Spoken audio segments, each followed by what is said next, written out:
جەماوەری کوردستان ڕێکخراوەکانی کۆمەڵگەی مەدەنی لە کاتێکدا خەڵکی کوردستان لەناو دەیان قەیرانی تاقەت پڕوکێنەری ئابووری و سیاسی و قانونی و کۆمەڵایەتی دەژین، هیچ ئاسۆیەک بۆ چارەسەرێکی ڕیشەی و جدی بەدی ناکرێت تا دێ قەیرانەکانی زیاتر بەرۆکی خەڵک دەگرن. کەچی لە دۆخێکی لەم شێوەیەدا پەرلەمانی کوردستان کە دەبوو نوێنەرایەتی چین و توێژە جۆراوجۆرەکان بکات، پشتگیری لە مافە دەستوری و یاسایەکانی نەخۆش و خوێندکار و کاسبکاری گیرفان بەتاڵ و موچەخۆری مەزلومی گەلی کوردستان بکات کە بە شێوەیەکی نایاسایی لەلایەن دەسەڵاتەوە مافەکانیان لێزەوت کراوە. بە پێچەوانەوە لە پەرلەمانی کوردستانەوە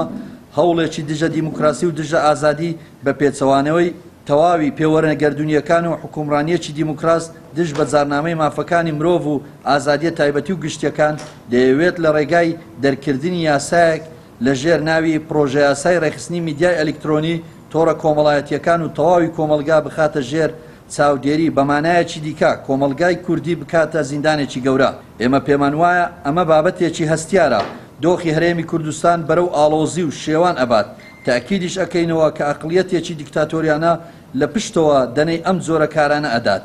لێرەوە داوا لە ناوەندەکانی مافی مرۆڤ و دامەزراوەکانی دەوڵەتی عێراق و کۆمەلگەی نێودەوڵەتی و لایەنە ناوخۆیەکانی هەرێم دەکەین کە خۆیان بە بەرپرسیار بزانن لە دۆخێکی لەم شێوەیەدا پشتگیری لە ئازادی ڕادەربڕینی خەڵکی کوردستان بکەن، چونکە بە دەرکردنی یاسایەکی بەو شێوەیە